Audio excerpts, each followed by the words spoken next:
பள்ளி மாணவிகள் மது குடிப்பது போன்று வீடியோ வெளியிட்ட விவகாரம் தொடர்பாக பாஜக பெண் பிரமுகரை போலீசார் கைது செய்துள்ளனர். பின்னர் நிபந்தனை ஜாமீனில் அவர் விடுதலை செய்யப்பட்டார். மகா சிவராத்திரி மற்றும் வார இறுதி நாட்களை முன்னிட்டு இன்று முதல் மார்ச் 10ஆம் தேதி வரை சிறப்பு பேருந்துகள் இயக்கப்படுகிறது என்று அரசு போக்குவரத்து கழகம் தெரிவித்துள்ளது. இன்று 270 பேருந்துகளும், நாளை 300 பேருந்துகளும், மார்ச் 9ஆம் தேதி 430 பேருந்துகளும் இயக்கப்பட உள்ளதாக அறிவிக்கப்பட்டுள்ளது. கூட்டணி குறித்து நாளை மறுநாள் பாமக நிறுவனர் டாக்டர் ராமதாஸ் முடிவெடுப்பார் என்று அக்கட்சியினர் தெரிவித்துள்ளனர். நாடாளுமன்ற தேர்தலில் கூட்டணி அமைத்து போட்டியிடுவது என பிப்ரவரி 1ஆம் தேதி நடந்த பாமக பொதுக்குழுவில் தீர்மானம் நிறைவேற்றப்பட்டதாகவும், கூட்டணி குறித்து முடிவெடுக்கும் அதிகாரம் மருத்துவர் ராமதாசுக்கு வழங்கப்பட்டதாகவும் அக்கட்சி சார்பில் தெரிவிக்கப்பட்டுள்ளது.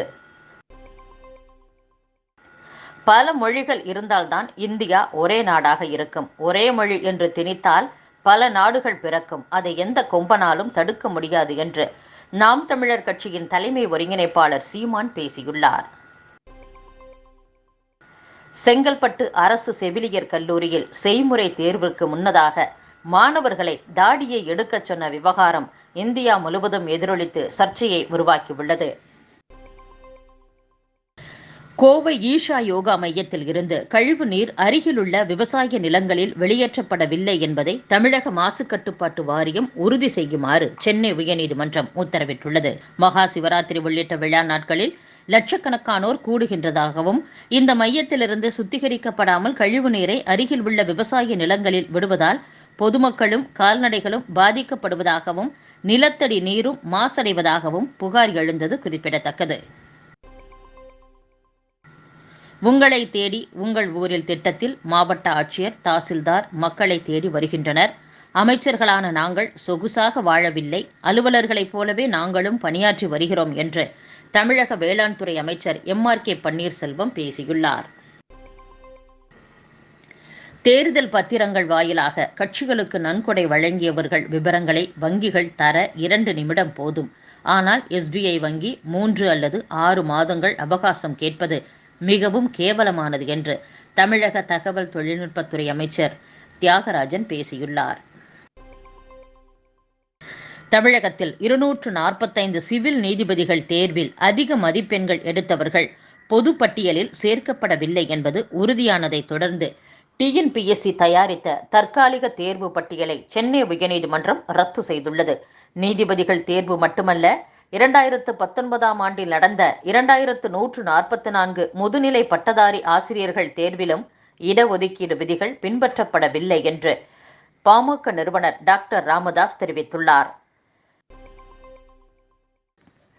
ஓடைகளை, வாய்க்கால்களை, கால்வாய்களை தண்ணீர் தந்து வாழ்வளிக்கும் ஒரு ஜீவநதி, அதே வாய்க்கால்கள், ஓடைகள், கால்வாய்களிடம் கையேந்தி நின்றால் எப்படி பரிதாபமாக இருக்குமோ அப்படித்தான் இருக்கிறது கடல் போன்ற இயக்கங்கள் குளம் குட்டைகளின் வாசல் தேடி சென்று கூட்டுக்கு வருந்தி அழைக்கிற வருத்தமான நிகழ்வுகளும் என்று முன்னாள் முதலமைச்சர் O. பன்னீர்செல்வத்தின் ஆதரவாளர் மருது அழகுராஜ் தெரிவித்துள்ளார்.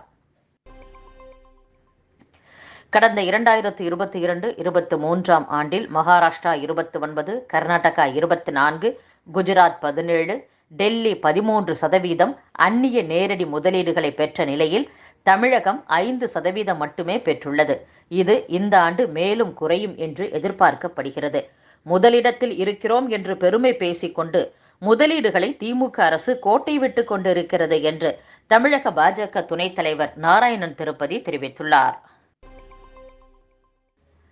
தமிழக அரசின் தலைமை செயலகத்தில் உதவியாளர், உதவி பிரிவு அலுவலர் பணிக்கான TNPSC தேர்வு 2022 டிசம்பர் 18ஆம் தேதி நடைபெற்றது. ஆனால் 15 மாதங்களாகியும் தேர்வில் தேர்ச்சி பெற்றோரின் இறுதி பட்டியல் வெளியிடப்படவில்லை. இதனால் தலைமை செயலக பணிக்கான தேர்வு எழுதிய தேர்வர்கள் கடுமையான மன உளைச்சல் அடைந்துள்ளதாக பாமக தலைவர் டாக்டர் அன்புமணி ராமதாஸ் தெரிவித்துள்ளார்.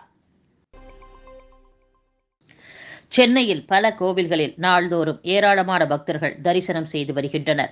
இந்நிலையில் சென்னையில் உள்ள கோவில்களுக்கு வெடிகுண்டு மிரட்டல் விடுத்து பெங்களூரு காவல் கட்டுப்பாட்டு அறைக்கு இமெயில் வந்துள்ளது.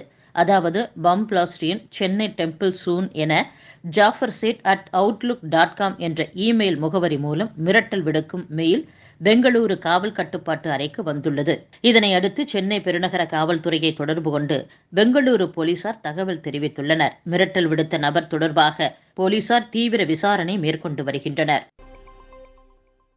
வரும் நாடாளுமன்ற தேர்தலில் ராகுல் காந்தி மீண்டும் அமேதியில் போட்டியிடுவார் என்று அமேதி மாவட்ட காங்கிரஸ் தலைவர் பிரதீப் சிங்கால் தெரிவித்துள்ளார்.